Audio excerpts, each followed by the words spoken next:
दोस्तों, आप देखना शुरू कर चुके हैं चंपारण उदय न्यूज़। हमारे साथ चुमन चौधरी जी हैं। इनका परिचय हम बताते हैं।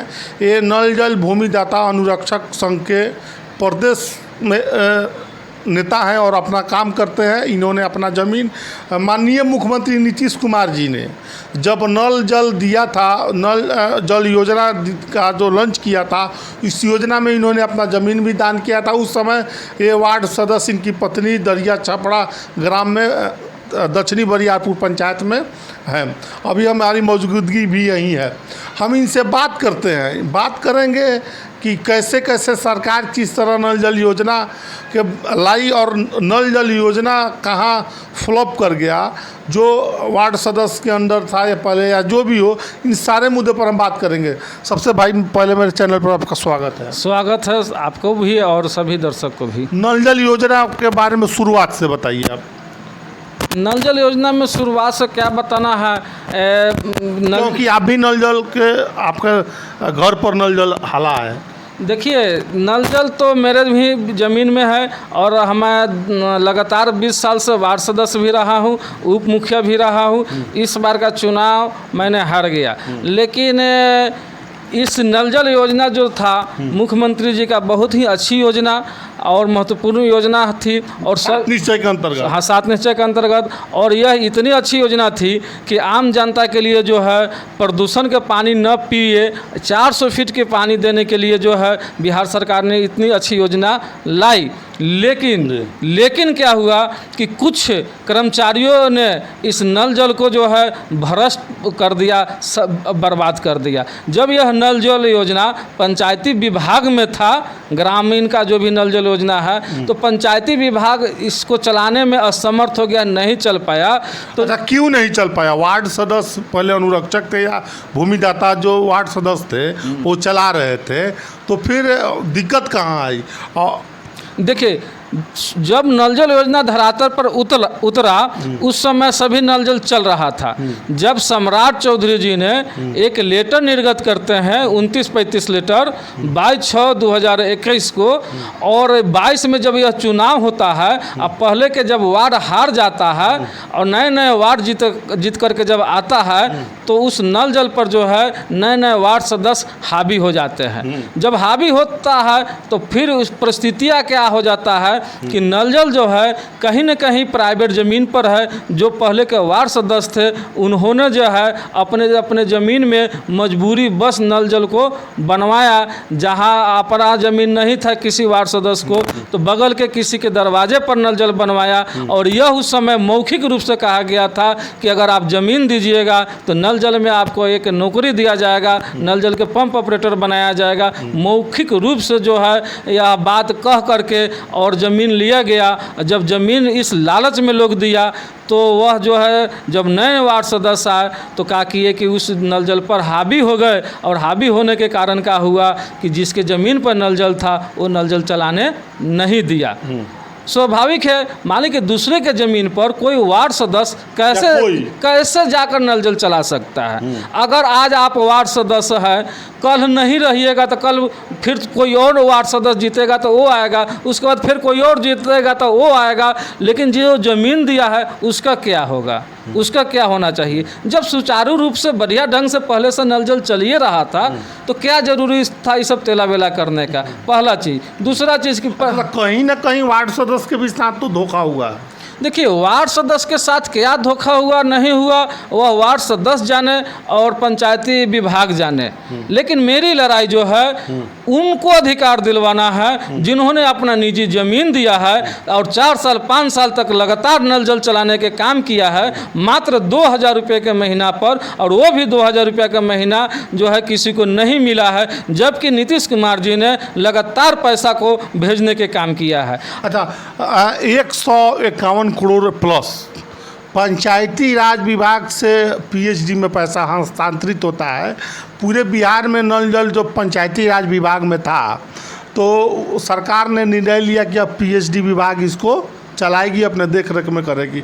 तो पंचायती राज विभाग 151 करोड़ रुपया उसको ट्रांसफ़र करता है। 151 करोड़ रुपया सरकार कहती है कि सरकार का आंकड़ा कहता है कि वो बनाने में गया, तो वो रुपया कहाँ चला गया, इस बारे में बताइए आप। देखिए, सरकार का स्पष्ट लेटर था, यह 24,000 रुपया अनुरक्षक एवं 24,000 अनुरक्षण राशि। तो पंचायती राज विभाग में था। पंचायती राज टोटल आपको हम बता रहे हैं शुरू से लेकर अभी तक, आप सुनते जाइए। 24,000 अनुरक्षक एवं 24,000 अनुरक्षण राशि, 48,000 रुपया प्रत्येक वार्ड के लिए आया था। जो तो समूचा मिला कहाँ किसी को, बहुत कम जगह मिला। कुछ लोगों को मिला, 1-8% कहीं कहीं, लेकिन 99% तो नहीं मिला। तो नहीं मिला तो आखिर यह पैसा गया तो कहाँ गया, इसकी जांच होनी चाहिए। सरकार को जांच करना चाहिए कि पैसा गया कहाँ। आपको मैं बता दूं, यह पैसा जो था 21-22 की राशि था।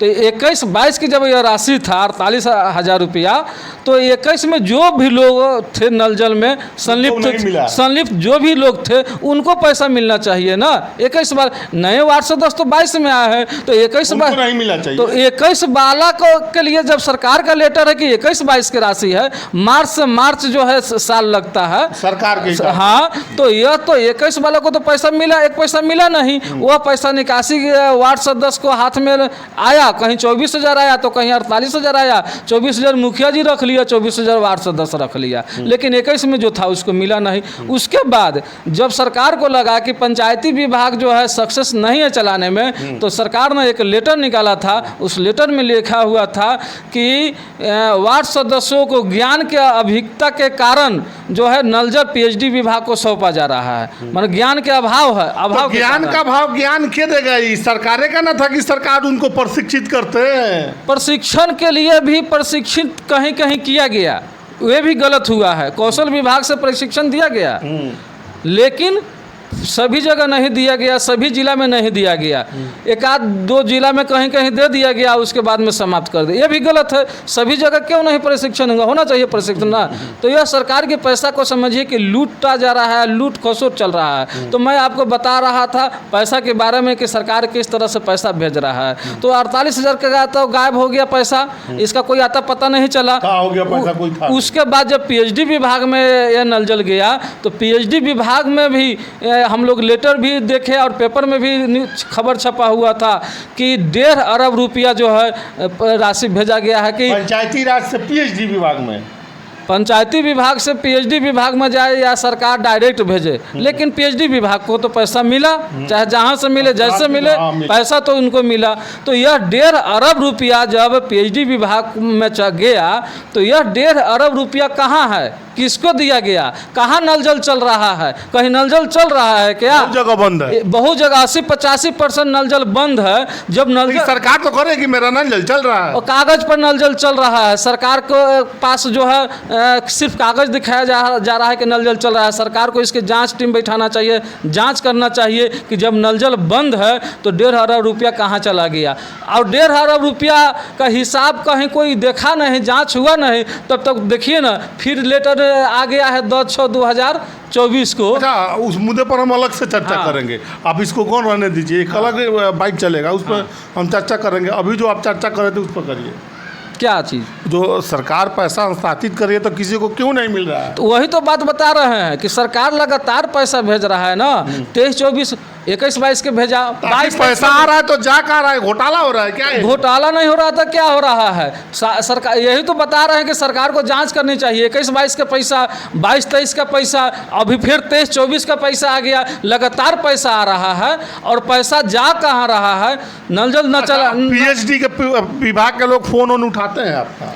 देखिए, पीएचडी विभाग में तो बहुत जगह से लोगों का मेरे पास कॉल आता है कि पीएचडी विभाग में फ़ोन करते हैं तो फ़ोन नहीं उठाया जाता है। नल जल जो है सही से रूप से चल नहीं रहा है, कहीं से कोई बहुत सारी परेशानी है। और जब हम लोग पीएचडी विभाग में जाते हैं बात करने, तो यही कह दिया जाता है कि धीरे धीरे न सब ठीक होगा, पंचायती विभाग का सब बिगड़ा हुआ नल जल है, हमको सुधारने में अभी बहुत टाइम लगेगा, धीरे धीरे सुधार रहे हैं। मतलब किसी तरह बहाना बना दिया जाता है। लेकिन कहाँ कहाँ कहीं सुधर रहा है, कहाँ कहीं कुछ ठीक हो रहा है। चलिए, अभी हमारे साथ थे नल जल मुद्दे पर बात करने के लिए चुमन चौधरी जी। आप क्या सोचते हैं इस वीडियो के बारे में? कमेंट सेक्शन खुला हुआ है, कमेंट करके ज़रूर बताइएगा। आप सभी का बहुत बहुत धन्यवाद।